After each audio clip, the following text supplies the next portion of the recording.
Buenos días, bienvenidos y bienvenidas a Sin Fronteras. Hoy es lunes, primer programa del mes de diciembre, que será corto para Sin Fronteras.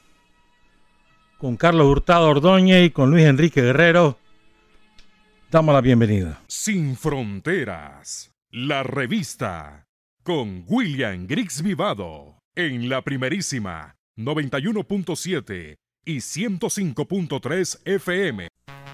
Son las 6 de la mañana con 35 minutos. Un saludo cumpleañero a Sandra María Sobalbarro de parte de sus hijos, nietos, sobrinos, familia, yerno, nuera, yerna. Está bueno, inventando palabras. Felicidades a doña Sandra María allá en el barrio Las Brisas, aquí en Managua. Queremos recordar hoy, 2 de diciembre, el 30 aniversario del compañero Juan Carlos Espinosa Ordóñez, de su caída en combate. Este muchacho, nacido en Somoto, en el departamento de Madrid, preciosa ciudad, como la transformó el Frente Sandinista. Y lo digo el Frente porque cuando Manuelito Maldonado, que en paz descanse, asumió por primera vez la alcaldía de Somoto en 1997, Somoto era un pueblo olvidado. Gracias a la cooperación externa que consiguió Manuelito, me acuerdo con la alcaldía de Lasarte Oria, allá en Euskadi, en Euskal Herria, empezó toda una transformación de esa ciudad que después fue consolidada con los gobiernos, con los sucesivos gobiernos del Frente Sandinista. Desde entonces no se pierde la alcaldía, y con el gobierno del presidente Daniel, por supuesto. Pero Somoto no tiene nada que ver con el pueblón triste que era hasta 1997. La rosquilla. Juan Carlos nació en Somoto y desde Cipote se organizó en la Asociación de Estudiantes de Secundaria, participó en las luchas estudiantiles y así fue hecho prisionero por la Guardia Nacional cuando apenas tenía 15 años. Imagínate vos. También fue fundador de la Juventud Sandinista 19 de julio, una vez que el triunfo de la revolución, allá en el departamento de Madrid. Alfabetizó, fue parte del Ejército Popular de Alfabetización y a su regreso se incorpora al Ejército Popular Sandinista en el batallón de Somoto. Lo envían al centro de entrenamiento militar de Mulucucú, luego lo nombran oficial político del BLI Simón Bolívar. Ahí, como parte del BLI, participó, entre otras muchas tareas, muchas misiones, en la Operación Danto, que liquidó la capacidad ofensiva de la contrarrevolución en los años 80, eso fue en 1987. Y ahí lo envían a Cuba a estudiar a la Escuela Superior de Guerra Máximo Gómez, de las Fuerzas Armadas Revolucionarias de Cuba. Y a su regreso lo nombran primer oficial de la Dirección Política del Estado Mayor General del Ejército Popular Sandinista. Lo envían a la 6ª Región Militar, donde se desempeña como el primer oficial a cargo de la Juventud Sandinista en la 6ª Región Militar. El 26 de noviembre de 1989 lo ascienden a capitán del ejército. Y poco después envían a Juan Carlos Espinosa Ordóñez a visitar las unidades de la base de apoyo operacional, la famosa BAO, en el Cerro El Toro, ubicado entre Río Blanco y Ubú Norte, que es parte de Bocana de Paiguas, en el entre el departamento de Matagalpa y la región autónoma del Caribe Norte. El propósito de su misión era levantar una encuesta acerca del estado de opinión, el estado de ánimo de los cumplidores del servicio militar, a propósito que se acercaban las elecciones de 1990, las adelantadas elecciones del 25 de febrero de 1990. Estamos hablando de finales de noviembre de 1989. sea, en 2 meses más terminaba el gobierno revolucionario, pero también empezaba un proceso paulatino de paz. Cuando Juan Carlos regresa del lugar, en el tramo entre Río Blanco y el Cerro del Toro, la contrarrevolución embosca el vehículo en el que viajaba en la Cuesta La Venada. Y ahí mueren en combate el compañero Juan Carlos Espinosa Ordóñez y otro oficial del ejército cuyo nombre no tenemos. Muy cerca de ese lugar había caído en combate en 1986, y había sido secuestrado y asesinado más bien el famoso cabrerita Ernesto Cabrera, tan querido y tan recordado en la ciudad de Matagalpa. A Juan Carlos le sobreviven 2 hijos. El mayor, Juan Carlos, tenía en aquel momento, en 1989, 8 años. Juan Carlos solo tenía 26 años cuando cae en combate. Y la niña, Silonem, en ese momento tenía 3 años. O sea que hoy en día tienen 33 y 38 años, Silonem y Juan Carlos. Para ellos un emotivo recuerdo de parte de su hermana Rosana Espinosa Ordóñez, una extraordinaria compañera, que dice: como legado nos dejó su alegría por la vida, su espíritu entusiasta y su generosidad. Honor y gloria a Juan Carlos Espinosa Ordóñez. Este fin de semana fue triste para la Policía Nacional y por lo tanto para el pueblo de Nicaragua. El sábado avisan a la policía que hay un asalto en marcha, un acto delincuencial en el reparto Cailagua de Masaya el sábado en la tarde, al mediodía. 2 unidades de la policía, pero en moto, pues, acuden en motocicleta y son recibidos a balazo por 2 delincuentes.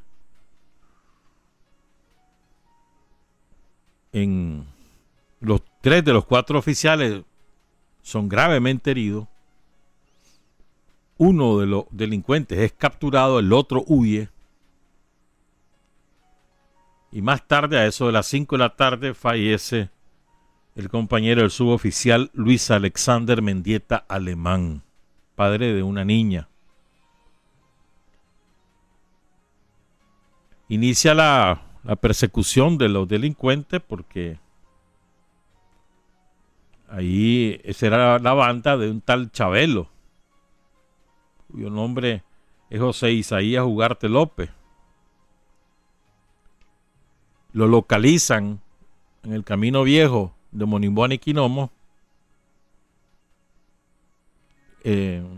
Cuando ven a avecinarse a la policía, Chabelo y 2 delincuentes más lo reciben a balazo a las patrullas que van persiguiéndolo en su persecución. Y en el intercambio de disparos mueren el suboficial mayor Carlos Alberto Suce Ortiz, de 32 años, miembro de las TAPIR. Y también caen el delincuente Chabelo y 2 individuos cuya identidad todavía no ha sido esclarecida por la Policía Nacional. 2 oficiales de policía en 2 días en Masaya. Ahora, esto demuestra, una vez más, pues si hacía falta demostrarlo, pues otro hecho más que demuestra que, a diferencia de otras profesiones, el profesional de la Policía Nacional pone en riesgo su vida a cada instante. Desde el momento que se pone el uniforme y sale en misión, su vida está expuesta. Y a veces no sabemos apreciar eso. O sea, está expuesta por múltiples razones, no solo por un hecho delictivo, pues, sino por acciones fortuitas, pero su vida está mucho más expuesta que cualquiera de las otras profesiones, sin duda alguna. Entonces se trata de una banda delincuencial que tiene un rosario de delitos como antecedente. Y llama la atención que una banda delincuencial de esta naturaleza, criminales consumados, sea inicialmente reivindicada por el somocismo y luego toman distancia cuando se dan cuenta que están metiendo las patas y salen diciendo de que es un enfrentamiento entre policías, de lo más absurdo, ¿verdad? Pero bueno, es interesante porque te demuestra otra vez que el somocismo ha contratado delincuentes para hacer acciones armadas durante la aventura militar sangrienta del año pasado y después. Ahora, ellos no tienen, o sea, el somocismo no tiene, miren, les hace falta dos cosas. Primero, les hace falta moral para asumir como propio, asumir personalmente las dificultades de una lucha armada. Les hace falta moral, para eso hace falta moral, convicción, como la que tuvieron todos los militantes del Frente Sandinista para luchar contra la dictadura, con moral. Su principal arma siempre ha sido moral. La principal arma de los sandinistas es la moral. Esa es la que te impulsa a hacer todo tipo de acciones por la revolución, por el pueblo de Nicaragua. Ellos no la tienen. Para ellos es un negocio. Y no van a exponer su pellejo. Contratan a quien los exponga en nombre de ellos, pero no lo exponen ellos. Y contratan a delincuentes o a gente empobrecida que anda buscándose la vida. Esa ha sido la característica. O también gente que anda en los vicios, en la droga principalmente. Contratan, pagan, son mercenarios, pues. Porque ellos no tienen ni la moral ni el coraje para hacerlo por sí mismos. Y probablemente ni la edad, ¿verdad? El caso es que es interesante, pues, cómo el somocismo reivindica como propias a las bandas delincuenciales.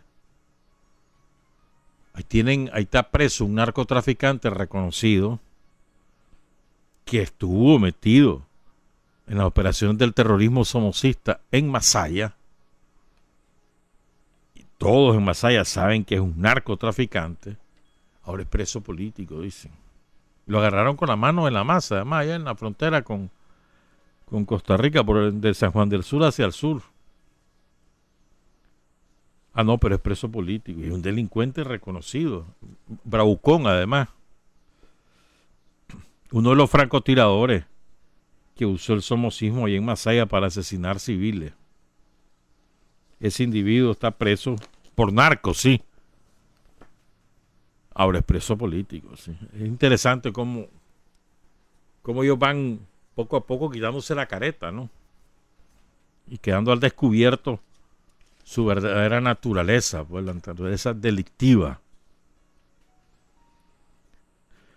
Honor y gloria, pues, a Carlos Alberto Sucre Ortiz, de 32 años, y al suboficial Luis Alexander Mendieta Alemán, de 26 años, caídos en el cumplimiento de su deber este fin de semana. Nuestro pésame a su familia, a sus hijos, a sus esposas, a sus padres, a sus madres, a sus compañeros en las unidades en las cuales estaban asignados, y a la Policía Nacional en su conjunto, en especial al primer comisionado Francisco Díaz Madrid. Son las 6 de la mañana con 49 minutos.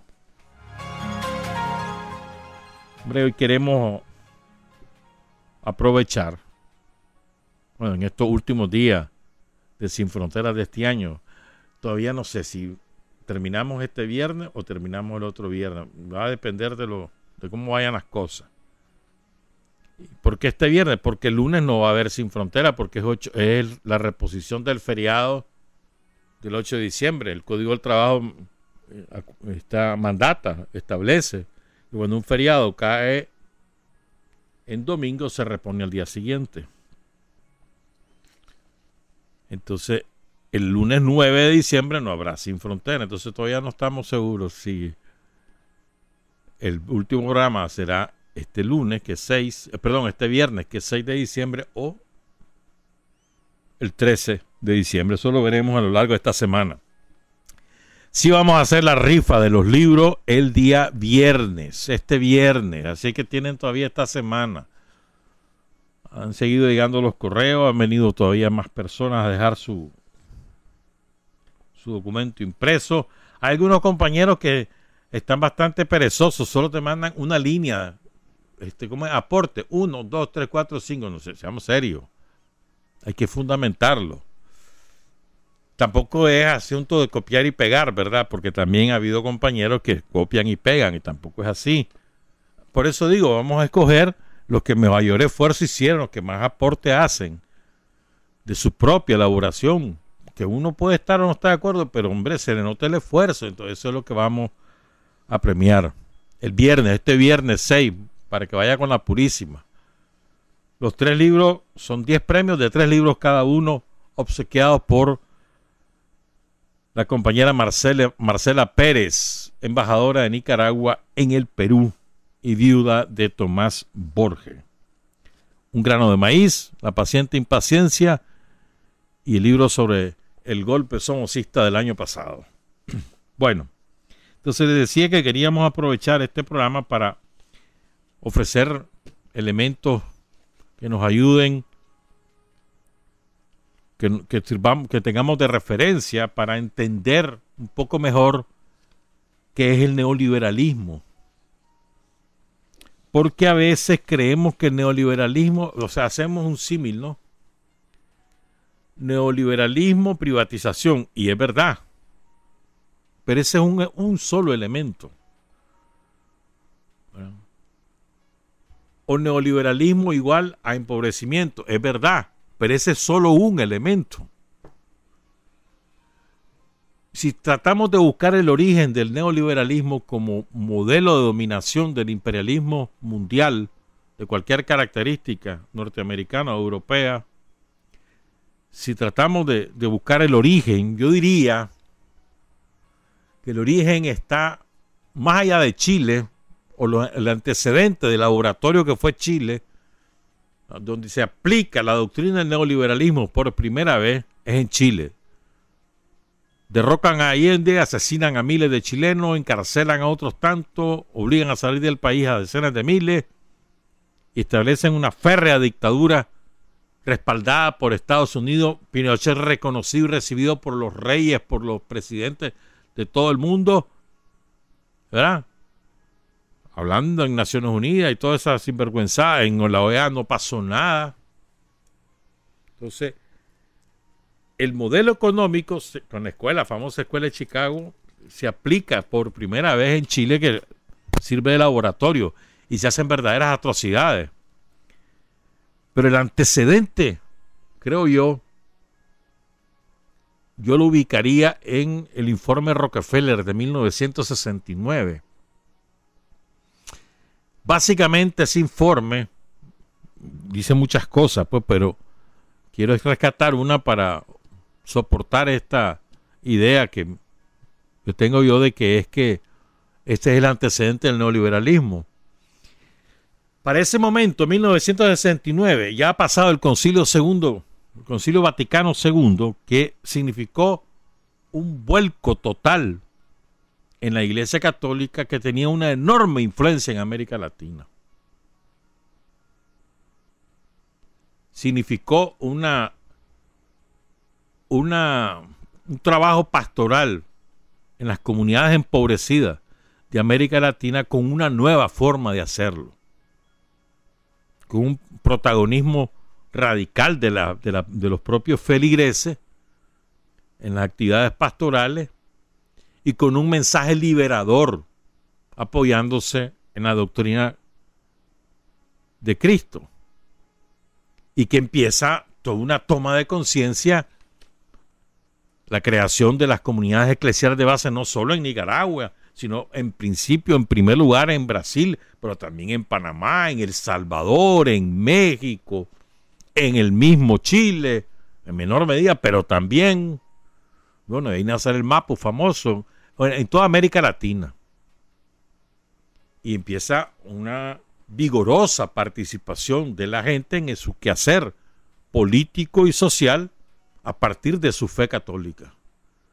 Y eso empieza a mover los cimientos de las dictaduras militares, que eran la principal modalidad de dominación del imperialismo norteamericano sobre América Latina en aquel momento. Y como eso va como una onda expansiva, entonces sale el informe Rockefeller, que apunta sobre la preocupación del imperialismo sobre este fenómeno y que a corto plazo advertía puede ser muy perjudicial para los intereses de Estados Unidos, y además propuso un montón de medidas, una de las cuales fue introducir una doctrina religiosa paralela a la católica, a la teología de la liberación, e inversa en su conducta religiosa, política y social. Si la teología de la liberación apostaba al protagonismo de la gente en su quehacer social, comunitario, político, desde una convicción del mensaje de Jesús en los 4 evangelios, esa nueva corriente religiosa iba sobre todo a fortalecer las convicciones individuales de los creyentes de que la salvación no era por la vía comunitaria, sino por la conducta individual y del ámbito familiar, y que además se refugiara en los templos, porque esas eran las casas de Dios y no el andarse metiendo en otros asuntos. Te estoy simplificando todo para que nos entendamos, pues. Y entonces empieza a partir de 69, 70, un fenómeno, una explosión de corrientes fundamentalistas. Sobre todo, empiezan en Brasil, que es la cuna de la teología de la liberación, con Helder Câmara, entre muchos otros. ¿Verdad? Y a partir de ese discurso, con una fuerte cantidad de recursos financieros, materiales, mediáticos, ¿verdad? Y la propagación de que el individuo es el que se tiene que salvar, que la salvación del individuo es a partir de sí mismo. Esa era la idea a sembrar,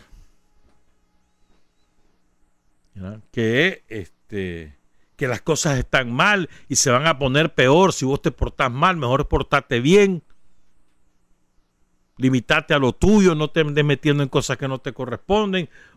Solo vos te podés salvar, olvídate de lo demás, porque vos no sabés de los demás. O sea, una doctrina que enseñaba a desconfiar del prójimo y no amar del prójimo, a desconfiar. Y sobre esa base, que es ideológica, después montan todo el resto del andamiaje, del nuevo andamiaje para colonizar América Latina, una nueva manera de colonizarlo e imponer el neoliberalismo. El neoliberalismo en esencia es la doctrina que le permite al imperialismo norteamericano, a los oligopolios mundiales, a los monopolios mundiales, a los más ricos de este planeta, seguir saqueando la riqueza de los países y de los pueblos, sin ningún tipo de cortapisa, sin ningún tipo de límite. Es derribar todo tipo de límite para que la riqueza pueda seguirse acumulando en sus manos. Y derribar todo tipo de límites implica derribar los límites que imponían los estados, o la formación que imponen la formación de los estados, de protección a los desvalidos, de protección a los recursos naturales, a los recursos propios de los países, y de protección de su mercado frente a la voracidad de las multinacionales. Entonces, una parte esencial del neoliberalismo es derribar los estados, reducirlos a la mínima expresión, de manera que tengan libertad total las multinacionales para devorar los mercados locales, las riquezas naturales y explotar sin ningún tipo de cortapisa a las masas trabajadoras. Ese es el neoliberalismo. Eso sí implica, al reducir el Estado a la mínima expresión, es que se desprenda de todo tipo de función social, porque eso no le corresponde al Estado, eso es mucho gasto. Estamos en crisis, ¿para qué va a gastar eso? Mejor que cada quien busque lo suyo y que contrate la salud, que contrate la educación donde pueda. ¿Qué es eso? Estar financiando educación pública, universidades públicas. No. Si la cosa es trabajar. Y eso nos metieron en la cabeza todo a lo largo de décadas, mediante el sistema ideológico que tiene la sociedad, medios de comunicación, que no solamente es noticias, es música, es entretenimiento, es publicidad, es contenido, medios de comunicación, las escuelas cambiando los planes de estudio en todas partes, donde el neoliberalismo se hizo doctrina dominante, cambiando el plan de estudio no para enseñar a pensar a los estudiantes, sino para enseñar a obedecer, fortalecer la disciplina social desde las escuelas.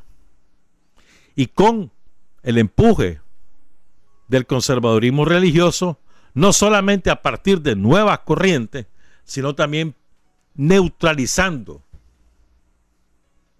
la teología de la liberación mediante distintos artimañas y mecanismos, entre otras cosas, comprando obispos.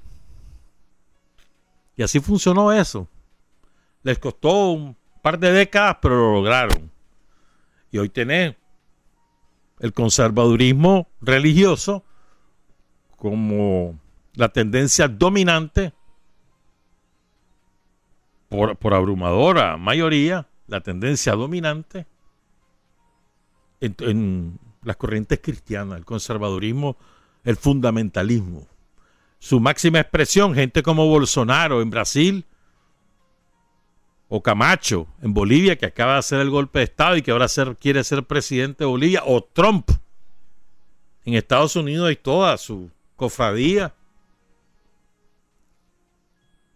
de gente que hace una revisión del evangelio, castrando el mensaje de Jesús o eliminándolo de la manera más descarada, además. Entonces, con el propósito de cercenar la posibilidad de que las masas empobrecidas puedan tener pensamientos propios a partir de su fe, organizarse y luchar para salir de la pobreza de manera comunitaria, organizada socialmente. Lo que quiero decir es que, en mi opinión, pues, el neoliberalismo es mucho más que una forma económica de dominación del imperialismo. Es mucho más. Es, creo yo, empieza siendo y termina siendo una ideología. Te meten en la cabeza, y nos han metido a todos, ¿verdad?, que el Estado es malo, que los gobiernos son malos, que es mejor la sociedad civil, y te castraron este concepto, un concepto que inicia o que propone en los años 30 del siglo XX el formidable revolucionario italiano Antonio Gramsci.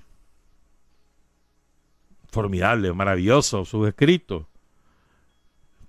Deforman totalmente, y entonces la sociedad civil resulta, al castrarla y al inventar el nuevo concepto, sobre todo a partir de los años 70, la sociedad civil se resulta ser los empresarios, con sus contratados que inventan cualquier tipo de instrumento, y resultan ser más importantes esos instrumentos de la denominada sociedad civil que el Estado mismo. Entonces vos ves una explosión de organismos no gubernamentales a partir de los años 80, 90, 2000, mediante los cuales se canalizan los fondos externos, dizque para combatir la pobreza, pero al penetrar en las comunidades empobrecidas con recursos, se convierten en sujetos de influencia dominante en esas comunidades con un discurso complaciente con el capital y adormecedor de la conciencia. Y eso es un fenómeno en toda América. Lo están aplicando en África masivamente ahora, a partir de la experiencia de América. ¿Cuál es recuerden lo que nos pasó a nosotros en los años 90, acuérdense de eso, los que tienen memoria. Y los muchachos pueden encontrar suficiente documentación sobre esto que estamos diciendo. Acuérdense del famoso discurso de Humberto Belli. ¿Para qué darle tantos reales a las universidades públicas? ¿Se acuerdan? Mejor hay que darles a las primarias, quitarse las universidades. ¿Por qué? Porque el capitalismo, sobre todo las clases dominantes, ya no necesitaban de las universidades públicas.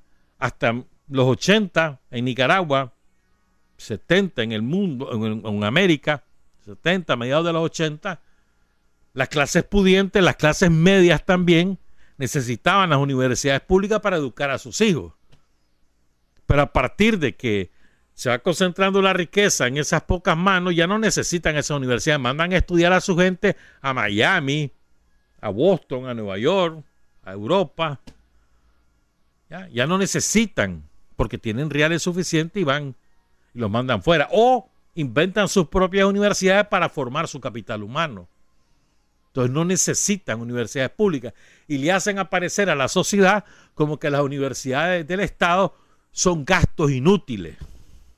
No sirven para nada. Es mejor dárselo a las primarias, a los pobres campesinos. Sí, a los pobres campesinos que ellos mantienen empobrecidos. ¿Me entendés? Entonces vos terminás creyéndote el cuento. No, hombre, ¿qué es eso? Los hospitales, hay un montón de sinvergüenza que tienen reales que bien podría pagar por un médico. ¿Para qué? Además que no hay reales en el país, estamos en crisis, no hay reales. Así que mejor hay que recortar donde va. Muchos se gasten en eso, a ver. No, hombre, que cada quien pague y te terminás creyendo el cuento. O sea, primero es el cuento y después es la medida. Primero lanzan el cuento y preparan masivamente a la gente para que acepte estas ideas y después aplican las medidas. O sea, no es que aplican y después hacen y después te dicen por qué lo hacen. No. Te preparan para que la propia gente, la propia opinión pública reclame que se tomen esas medidas. Así ha sido. Entonces aquí en Nicaragua tenemos, desgraciadamente, una claque que representa esa idea y es el somocismo con distintas denominaciones. El somocismo, con sus distintas denominaciones de siglas, la sopa de siglas que hay ahora. ¿Cuál es su principal fortaleza? Tanto para recibir fondos como para diseminar ideas. Su ONG, que tienen una caja de resonancia formidable en medios de comunicación controlados por los ricos.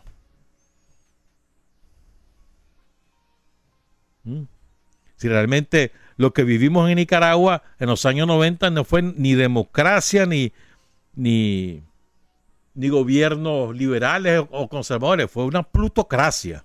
Sí, el gobierno de los ricos con distintos instrumentos, pero eso fue lo que vivimos con la señora Chamorro, con el señor Alemán y con el señor Bolaño, la plutocracia. Los ricos mandando a través de distintos personajes. Aquí en la UPA siempre lo recuerdo, pues. ¿Quién negoció el Tratado de Libre Comercio con Estados Unidos? ¿Quién fue el jefe negociador? Uno que era empleado de Carlos Pela, que se encargó de negociar eso y garantizar la cuota de azúcar para su negocio. En nombre del Estado de Nicaragua. Por ejemplo, pues, o sea, el gran capital mundial, el imperialismo norteamericano y los europeos, necesitan borrar las fronteras, borrar las leyes, borrar las protecciones nacionales, borrar los estados, porque su voracidad es de tal magnitud que si de otra manera no podrían seguirse enriqueciendo. Y ellos, la avaricia es la que los domina. Entonces, para hacerlo, primero te convencen de que es bueno que te roben y después te roban. Pero primero te convencen que hay que te dejes robar. Es increíble, pero así operado. Déjate robar. ¿Qué te robaron? Todos tus derechos. Todos tus derechos te los robaron. Y te hacen creer que la democracia es elegir cada 4 o 5 años, según el caso, a un piche que va a hacer lo mismo dentro del mismo sistema, con algunas palabras más, palabras menos, que lo hacen aparecerse diferente de los otros candidatos, pero son lo mismo todos, cortados por la misma tijera y van a servir a los mismos intereses. Eso ocurre. Vean Costa Rica. ¿Qué diferencia encuentran ustedes entre el sinvergüenza de Oscar Arias o el sinvergüenza de Luis Guillermo Solís o el sinvergüenza de Carlos Alvarado ahorita? La misma mona vestida, aunque se vistan de seda. Pregúntenle al pueblo de Costa Rica, lo mismo sistema y cada vez peor y peor. ¿Por qué? Porque cada vez hay menos protección para los pobres, para los empobrecidos. Resultado, en Costa Rica, año con año crece la pobreza. Vean Honduras, vean Guatemala, vean Panamá, los países que tenemos cerca. Entonces, cuando vos decís, no señor, esto no es así, eso no es democracia, no nos vamos a seguir dejando robar, y no solamente eso, ya no nos van a robar, sino que además vamos a recuperar lo que nos han robado. Cuando vos decís eso, sos dictador, sos populista, sos terrible. Vean lo que nos ha pasado a nosotros. ¿Cuál es el gran pecado de Daniel y del Frente Sandinista? Haber recuperado los derechos sociales de la gente y haber integrado los derechos sociales al concepto de democracia. ¿De qué diablo me sirve a mí la famosa democracia electoral de estar poniendo y quitando presidentes que piensan lo mismo y hacen lo mismo si no tengo ningún tipo de derecho? Si me estoy hundiendo en la pobreza, la miseria de todo tipo, si ni siquiera esperanza tengo ya, ¿de qué me sirve la famosa democracia electoral? Lo que ha hecho el Frente es, no señores, esa no es la democracia es tener derecho. No hay peor dictadura que la dictadura del hambre. No hay peor dictadura que la dictadura del hambre. Y aquí en Nicaragua teníamos eso. Dictadura del hambre, dictadura de la miseria. Bueno, entonces el gran pecado de Daniel Ortega es ese. No, espérate, dice Daniel, no, eso no es así. Vamos a recuperar todo lo que nos quitaron. Comienza, pum, pum, pum, la salud, la educación, la energía, el agua, la alcantarilla, la carretera, las calles, la vivienda. Todos son derechos que nos habían quitado. Y además habíamos aceptado que nos lo quitaran. Habíamos hasta aplaudido que nos lo quitaran. Porque eso era bueno. De tal manera nos habían penetrado la mentalidad que habíamos terminado creyendo que eso era lo mejor para el país. Tienen otro recurso y es el famoso discurso de estarte inventando que estamos en crisis. Mira, en crisis hay que recortar las cosas porque mira el país y que los precios de no sé qué, que los precios de no sé cuánto, hay que ajustarse, mejor no gastes mucho, ahorrar, porque, y además cuídate, no andes de pleitito en el trabajo porque te van a correr, si te corren no hay trabajo, no te metas a sindicatos. Todo ese discurso te lo meten todos los días y terminamos no creyendo. Los primeros que se lo creen son los que contratan los ricos para ser jefes de sus empresas, que son los sectores medios, y se terminan creyendo ese cuento, pero a rajatabla, más que los propios ricos. Los ricos lo inventaron, saben lo que inventaron, saben de qué se trata, pero los babosos que contratan se creen el cuento. Y entonces cuando se empiezan a aplicar las medidas, a ellos no les importa, porque como ellos les pagan lo suficiente como para que vayan a comprar el servicio médico, comprar el servicio de educación, comprar lo que tenga que comprar. Entonces no les importa que a los demás, a sus subalternos, los empleados, los trabajadores, les cercenen sus derechos. Esto tiene incluso que ver con las palabras, con el lenguaje. Fíjense bien, miren cómo es esta cosa.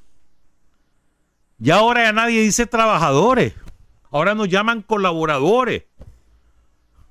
Le colaboramos al rico a ser más rico. Y entonces nos sentimos orgullosos porque nos dicen colaboradores. No, hermanos, somos trabajadores. Trabajamos. Y eso implica salario y explotación, si es cierto, así es. O sea, porque el concepto trabajador es un concepto de clase. El colaborador es un concepto que desaparece de la clase. Y lo que hemos sufrido a lo largo de todos estos años, la historia de la humanidad es la lucha de clase, la lucha entre ricos y pobres, la historia de la humanidad. Las jerarquías eclesiásticas se han casado con los ricos y han contribuido a mantener el empobrecimiento. Dígame un país, un solo mencióneme un país, uno solo, de América, uno, de América Latina, que aplicando el neoliberalismo haya sacado de la pobreza a su población. Menciónenme uno solo. Uno. No existe. No existe. Y terminamos creyendo el cuento, pues. Entonces, ahora, ¿cómo están pintando el cuento estos los somocistas con sus distintas siglas? ¿Cómo lo están pintando? ¿Verdad? Es decir, encubriendo todo el fondo de su ideología opresora, encubriéndolo con toda la parte política. Entonces demonizan todo aquello que signifique gobierno, Estado, porque eso es lo malo, eso es lo que tenemos que quitar. Los demonizan porque saben que en la medida que hay Estado, ellos no le podrán servir al imperio para demoler las fronteras que necesita, demoler y arrasar con Nicaragua, con sus riquezas, con sus posibilidades. Yo he creído, siempre lo sigo creyendo, poco lo digo, pues, pero es verdad, eso es lo que yo creo. Detrás de toda esa ofensiva imperial, detrás de todo el contrato con todos estos sicarios del imperialismo que se autodenominan de cualquier manera, detrás de todo eso está el impedir que en Nicaragua se haga canal interoceánico. No lo van a hacer ellos, pero van a impedir que se haga. No quieren que se haga. Eso es lo que buscan. Además de otras cosillas que otro día les cuento. Pero siempre he pensado eso, pues. O sea, y eso lo vivimos los nicaragüenses de hace más de 170 años. Mediados de la década del 40 del siglo XIX empezó toda esa onda, aunque ya se usaba como vía interoceánica desde finales del siglo XVIII. Fíjense bien. Entonces, pero bueno, regreso, pues. Todo el propósito de ello es tomar el poder en Nicaragua para disolver el poder. Y organizaron una oficinita ahí que administre los intereses de los gringos y que tenga la mampara, pues, que haga la payasada de que es el gobierno, pero en realidad no es nada, pues. Vamos a hacer una pausa, regresamos, son las 7:17. Hay hombres que luchan un día y son buenos. Hay hombres que luchan un año y son mejores. Pero hay hombres que luchan toda la vida. Esos son los imprescindibles. Son las 7 de la mañana con 21 minutos. Hay otros dos problemas que tiene en este momento el neoliberalismo. Recuerden que estamos por Facebook Live en la página Soy Sandinista de Don Carlos Amador. Entonces ahora hay dos problemas que para el sistema imperialista mundial de dominación, dos problemas clave, yo diría un tercero también, pero hay dos fundamentales que necesitan disolver. Primer problema, ¿qué es eso de la soberanía? No, hombre, ¿qué es eso? Para ellos, ¿ves? ¿Qué es eso? No, hombre, si lo que necesitamos es que seamos un gran gobierno mundial, que entre todos, pero que las leyes sean universales, que lo apliquemos en todos lados, la famosa justicia universal, entre otras cosas, ¿eh? Pero no, hombre, que eso es soberanía nacional, de todos debemos tener las mismas leyes, y vienen los tratados de libre comercio y te incorporan ese tipo de cosas, ¿verdad? Las leyes nacionales no operan para los tratados de libre comercio. Por ejemplo, pues, la soberanía nacional es un estorbo para la dominación imperialista. Entonces resulta que ahora, ¿cuántos años de vida independiente? Vamos a cumplir 200 años. Tenemos 198 años de vida independiente, entre comillas. Realmente tenemos 40. Pero bueno, resulta que ahora defender la soberanía nacional es un principio revolucionario. Algo que antes hasta hace 40, 50 años era una verdad universal, la soberanía nacional. Ya no lo es. Ya no lo es. Te quedan viendo de mal modo. Que yo soy soberano y en mi país mandamos nosotros. No, espérate, si tenés que entender, hombre, que ahora la nueva realidad, Estados Unidos es el que manda, donde estés peleando, mira que los gringos son los que tienen los reales, o sea, baboso, no te pelees. Ese es el discurso que te tira, por ejemplo, el mequetrefe, el sicario de Estados Unidos en El Salvador, Bukele. Ese es el discurso. Segundo problema, y esto es un problema que lo están resolviendo ya. Segundo problema que tienen es la famosa democracia. ¿Qué es eso? Que la pobretería esté eligiendo a gente que no nos gusta. Viene la pobretería ahí en Venezuela y elige a Chávez. Y viene la pobretería y en Bolivia eligen a Evo Morales, indio además. Viene la pobretería y elige a Daniel Ortega en Nicaragua. Otro. ¿Verdad? Y así. Entonces dije, espérate, ¿qué es esto? No, hombre. Parala, ¿no? Que se acabe eso. ¿Cómo que hacer que eso de que la pobretería esté votando? No. Para. Nos está saliendo mal esto. Sé que el problema es eso de que están eligiendo. Hay que ver qué hacemos. En cambio, cuando la pobretería se revela para quitar gobiernos como el de Piñera en Chile, silencio mundial sobre esa demanda y además penetran esa demanda y la desdibujan, la manipulan. Pero ahí es legítimo el Estado para liquidar el movimiento popular, ahí es legítimo. Aquí en Nicaragua, para liquidar el golpismo, es una barbaridad, es ilegítimo. Hay que disolver la policía, hay que disolver el ejército. En Chile, para defender el sistema neoliberal subordinado absolutamente a Estados Unidos, es legítimo que la policía, que el ejército hagan lo que tengan que hacer, matando a quien haya que matar, encarcelando a quien haya que matar. Son más de 6.000 prisioneros en Chile. Más de 6.000. Son más de 200 los que perdieron uno de sus ojos. Y hay por lo menos 2 casos que perdieron los 2 ojos. Pero no pasa nada. Son rebeldes, son vándalos. No importa. Van a destruir lo que nosotros, que somos un modelo de sumisión, eran los chilenos, eran el modelo de sumisión, y eso fue lo que reventaron, la sumisión. O miren lo que va a hacer en Bolivia. Cuando Evo mandaba a la policía y destruyeron no sé cuántos golpes. Está ahí un libro de Estela Caloni de 2009 y hizo una nueva edición en el 2014, se lo recomiendo. Estela Caloni, sobre todo lo que le hicieron a Evo Morales. Antes del golpe, este golpe no es porque Evo se iba a reelegir, no anden creyendo cuentos. Este golpe es por todo lo que Evo había hecho. Los invito a leer ese libro, pero bueno, eso es paréntesis. Entonces ahora la democracia es un problema. Es un problema eso. Están eligiendo gente que se aprovecha de las elecciones para estar contra el sistema. Eso no puede ser.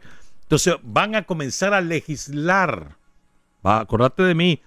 Van a comenzar a legislar. Primero, para inventar cualquier cosa y prohibir los partidos que promueven soberanía nacional y democracia en el sentido real de la palabra.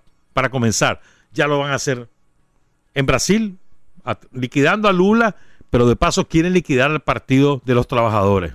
Lo van a intentar o lo van a hacer. Lo están haciendo en Bolivia, inventándole cualquier juicio a Evo Morales, pero cualquier cosa. Todo es judicializarlo y quieren prohibir el MAS, el movimiento del socialismo. Esa es la propuesta que aquí hacen los somocistas.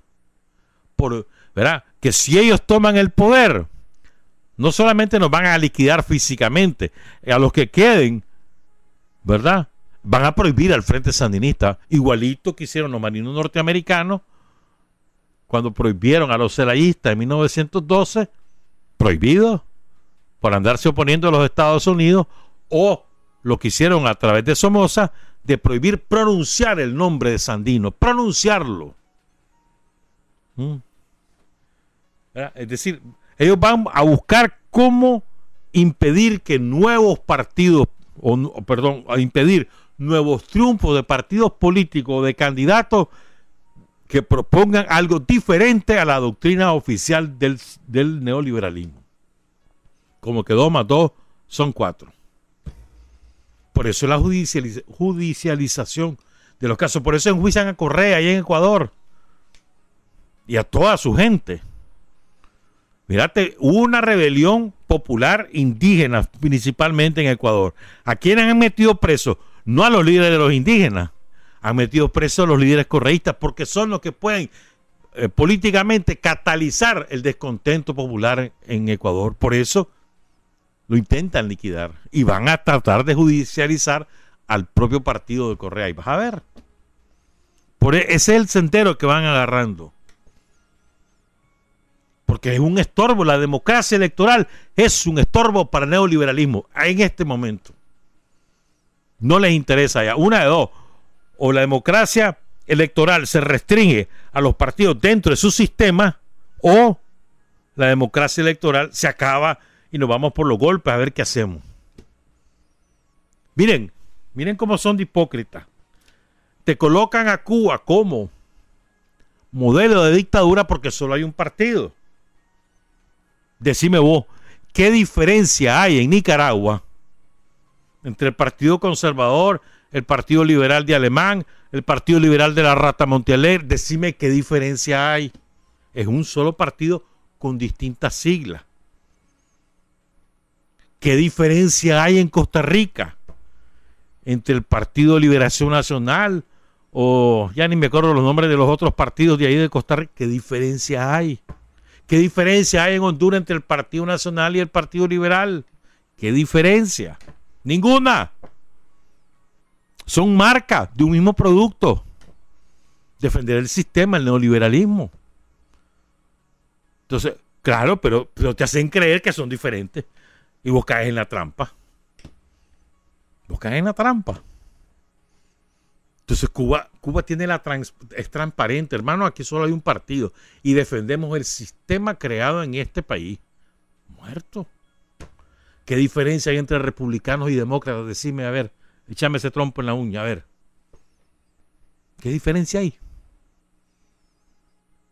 Obama, el presidente que más latinoamericanos ha deportado en la historia, más que Trump.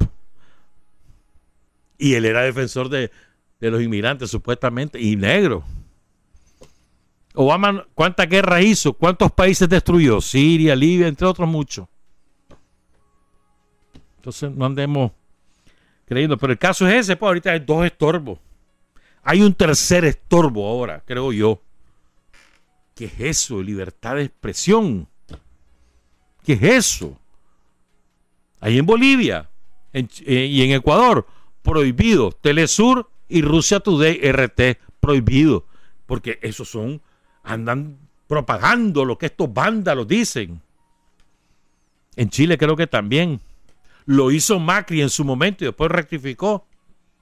Sobre todo porque había negocio con Rusia. ¿Qué es eso? La libertad de expresión. No. Libertad de expresión dentro del sistema. Fuera del sistema nada.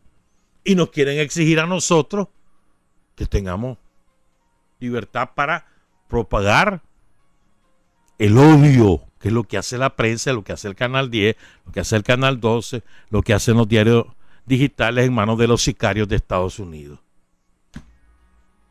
Fíjense bien. Eso de las redes sociales, ¿por qué son todos los troles? Para conducir esa opinión pública hacia determinado criterio y para inventar una realidad que beneficia a sus intereses. Esos son los trolls. ¿Qué son los trolls? Las cuentas falsas.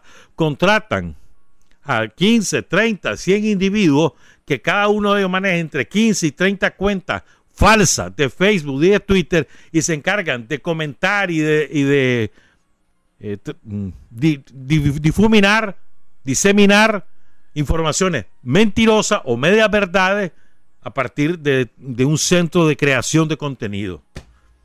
Y aquí en Nicaragua ahí contratan a gente que está en El Salvador, gente que está en la India, gente que está en África y dicen que también Ya tienen aquí su centro de troles allá en Invercasa.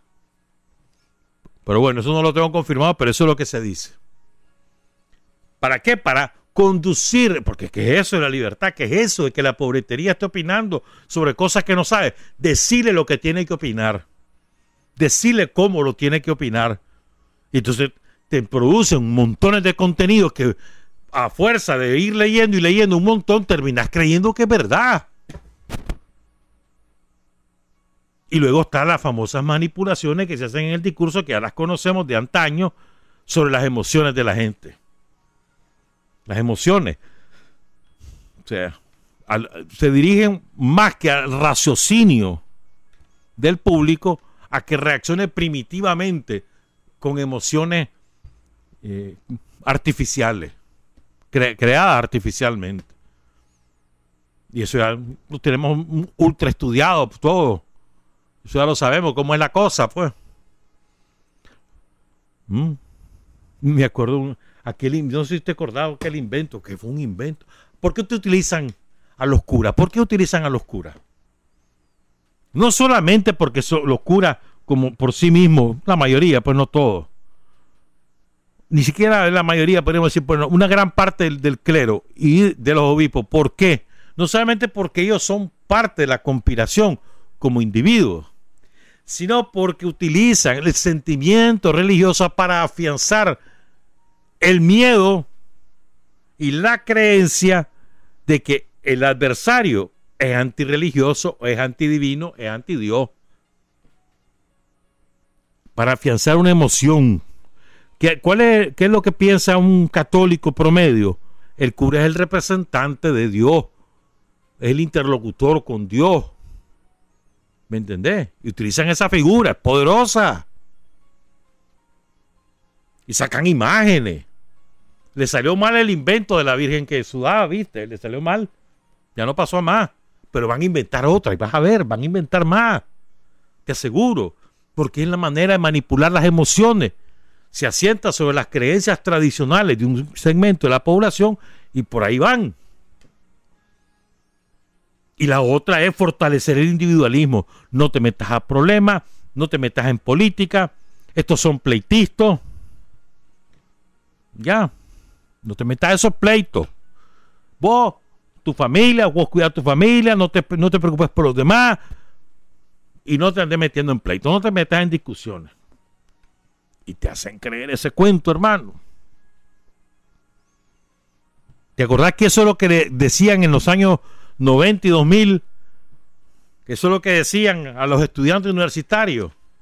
Esa es la receta. Cuando los chavalos salieron a luchar por el 6%, se ganó esa pelea. Después de eso, metieron con ferocidad esa idea. La política es chancha, la política es sucia, no te metas en política. Ahora resulta que no, porque la política es para ellos. Y les meten en la cabeza por el discurso de ahorita, por ejemplo, que ya tienen año y medio. Les ha pegado, pues. Hay que ver cómo se hace. Ya se ha ido, pues, haciendo esfuerzos, pero les ha pegado. Las carreteras es obligación del gobierno hacerlas, sí, pero lo que no dicen es lo que ellos no hicieron, que jamás lo hicieron, que se robaron todos esos reales, que Pedro Solórzano aquí se hizo rico a costillas de hacer malas carreteras, porque se robaba los reales. Contrataba a empresas españolas, generalmente las empresas españolas cobraban una coima enorme por contratar y hacían pésimas carreteras, como la que tuvo que reconstruir Daniel, que se reconstruyó la de carretera Masaya, ¿te acordás? ¿Te acordás? Aquí se hicieron ricos robando. Y nos quieren encubrir que no, que son casitos de corrupción. Entonces, para que vos no te metas en eso. ¿Verdad? Entonces, es decir, ahora te dicen, no, eso es obligación del gobierno, pero ellos robaban y no hacían esos trabajos. Es obligación del gobierno la salud. ¿Y qué pasó con el sistema de salud con ellos? ¿No se acuerdan? La maleta quirúrgica, es que no se me olvida, siempre lo digo, pero es que no se me olvida. Te iban a operar de una apendicitis y si no iba a la maleta quirúrgica no te operaban. O te decían, mire, ahí al lado está el hospital privado, vaya usted ahí, al lado, porque era real. en el Inifonseca, en el Manolo Morales, en el Alemán, había al lado estaba el hospital privado, había de todo. El médico cobraba. Y ahí van a cobrar medicina, anestesia, todo lo que vos quisieras. Entonces no había servicios públicos. Entonces, no era obligación de ellos. Ellos privatizaron esa obligación, se despojaron de esa obligación del Estado para que vos pagaras. Te robaron y además vos aplaudiendo que te robaran. Y ahora, Daniel nos devuelve todo lo que nos han robado y resulta que es obligación de Daniel hacerlo. A ver, te aseguro. Y realmente es obligación de Daniel porque ese es su compromiso con el pueblo de Nicaragua. Pero no es por eso que se hace, sino por compromiso con el pueblo de Nicaragua. Pero hoy te aseguro, van a salir estos sinvergüenza. Quiero saber cuál es la diferencia del programa que van a presentar en las elecciones de 2021. ¿Qué van a hacer con la salud pública? A ver, pues. ¿Qué van a hacer? ¿Qué van a hacer con la educación pública? ¿Qué van a hacer? Ahí se van a demostrar las cosas por dónde va el asunto. Es decir, les repito, el neoliberalismo es una manera de hacer las cosas en la economía, es cierto. Es una manera de hacer las cosas en la política, es cierto. Pero principalmente, en mi opinión, es una ideología. Te meten la idea de que vos no tenés derecho a nada, a veces ni siquiera a la vida. Que no tenés derecho a nada. Que vos buscaste la vida. Que el que trabaja progresa. Si no progresás es porque no querés trabajar. Aunque te estés muriendo de hambre, aunque estés todo desnutrido, aunque te enfermes de cualquier cosa, no, déjate babosar, anda a trabajar. Ese te lo meten aquí. Si sos pobre es culpa tuya. Pobres han habido toda la vida. Está como algo, el otro día, miren, lo tengo hace rato que lo quiero leer, a ver si lo encuentro. Pero es que me llamó la atención, más bien que me llamó la atención, me disgustó, con franqueza lo digo. Esto que publicó el Papa Francisco en su cuenta de Twitter, la publicó el 17 de noviembre. Lo pueden revisar en su cuenta, a las 6:30 de la mañana, hora del Vaticano. Dice: los pobres nos facilitan el acceso al cielo.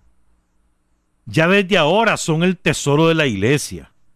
Nos muestran la riqueza que no se devalúa nunca, la que une la tierra y el cielo y por la que verdaderamente vale la pena vivir el amor. Decime vos.